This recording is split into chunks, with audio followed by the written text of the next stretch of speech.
2 முறை தண்டனை வாங்க வேண்டிய அவசியம் இல்லை.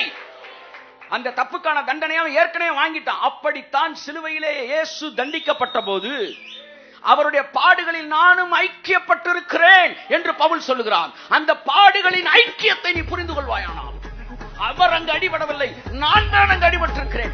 ஏனென்றால் அவர் வாங்கின அடி என்னுடைய பெயருக்காக வாங்கியது. கையத்தட்டே.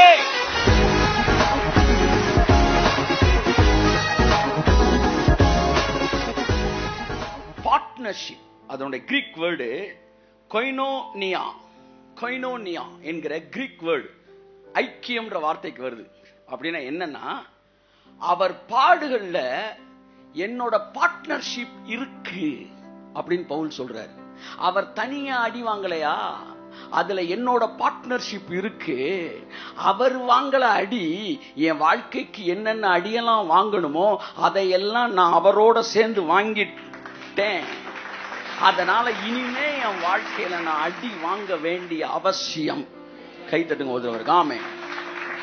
ஏனென்றால் அவருடைய பாடுகளில் என்னுடைய ஐக்கியம் இருக்கிறது. பாடுகளின் ஐக்கியம், fellowship with the suffering, partnership with the suffering. இதை நீங்க புரிஞ்சுக்கிட்டீங்கன்னா உங்க வாழ்க்கையில நீங்க பாடுகளை குறித்தோ, துன்பங்களை குறித்தோ, துயரங்களை குறித்தோ, கஷ்டத்தை குறித்தோ, அவமானத்தை குறித்தோ நீங்க பயப்படவே மாட்டீங்க. ஏன்னா நீங்கள் வாங்க வேண்டிய எல்லாத்தையும் சிலுவையில் அவர் வாங்கும்போது நீங்களும் பார்ட்னரா இருந்து எல்லாத்தையும் வாங்கிட்டீங்க. ஒரு தப்புக்கு ஒரு மனிதன் ஒரு கொலை செய்து விட்டான் என்றால் அவனை கூப்பிட்டு 14 வருஷம் என்ன செய்றாங்க சொல்லுங்க, சிறை தண்டனை கொடுத்துட்டாரு. ஒரு ஜட்ஜு 20 வயசுல கொலை பண்ணிட்டான். 14 வருஷம் உள்ள வைக்கிறேன்டாண்டாரு. இவன் உள்ள போய் இருந்துட்டு 14 வருஷம் கழிச்சு 34 வயசுல வெளியே வரான். இவன் தான் செஞ்ச தப்புக்கு அடி வாங்கிட்டானா வாங்கலையா சொல்லுங்க? சரி, அடுத்து மெதுவா பைக் எடுத்துட்டு போயிட்டு இருக்கிறான். ஒரு 2 வருஷம் கழிச்சு விடுதலையான பிறகு திரும்ப அதே ஜட்ஜ் அந்த பக்கம் கார்ல போறாரு. தம்பிங்க வா, நீ தானே அந்த மர்டர் பண்ணாலு அப்படின்றாரு. நீ தானே அந்த மர்டர் பண்ணாலு அப்படின்னு. ஆமாங்க யானே. அட பாவி, வெளியே சுத்திக்கிட்டு இருக்கிற. இவனை தூக்கி உடனே அப்படியே கண்ணாடி இறக்கி விட்டு உள்ள இருந்தே ஜட்ஜ்மெண்ட் கொடுக்கிறார்.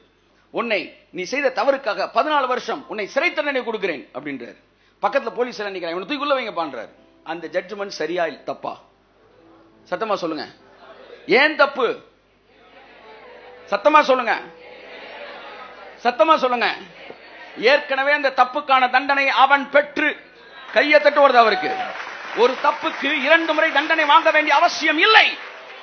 அந்த தப்புக்கான தண்டனையை ஏற்கனவே வாங்கிட்டான். அப்படித்தான் சிலுவையிலே இயேசு தண்டிக்கப்பட்ட போது அவருடைய பாடுகளில் நானும் ஐக்கியப்பட்டிருக்கிறேன் என்று பவுல் சொல்லுகிறான். அந்த பாடுகளின் ஐக்கியத்தை நீ புரிந்து கொள்வாயானால், அவர் அங்கு அடிபடவில்லை, நான் தான் அங்கு அடிபட்டிருக்கிறேன். ஏனென்றால் அவர் வாங்கின அடி என்னுடைய பெயருக்காக வாங்கியது. கையத்தட்டே.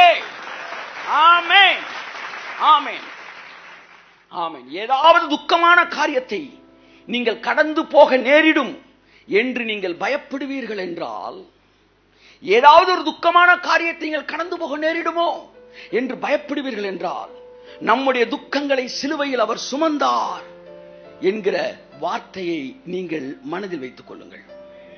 ஏனென்றால் அந்த பாடிலே உங்களுக்கு ஒரு ஐக்கியம் இருக்கு. உங்க வாழ்க்கையில நீங்க வாங்க போற ஒவ்வொரு ஆசீர்வாதத்துக்கும், வாங்கிட்டு இருக்க ஒவ்வொரு ஆசீர்வாதத்துக்கும் அந்த பாடுகளோட ஒரு ஐக்கியம் இருக்கு சார். ஆமென். இன்னைக்கு நான் வந்து என்ன சொல்ல, ஒரு ஆசீர்வாதத்தை வாங்கிட்டேன் அப்படின்னா இந்த ஆசீர்வாதத்துக்கும் சிலுவையில இயேசு வாங்கின பாடுக்கும் ஒரு ஐக்கியம் இருக்கு. என்ன ஐக்கியம்? அவர் வாங்கினால நான் இதை வாங்கினேன். கையை தட்டு வருது அவருக்கு. அவர் அடிபட்டனால நான் இங்க வாழ்ந்திருக்கிறேன். ஆமென் சொல்லுவோம்.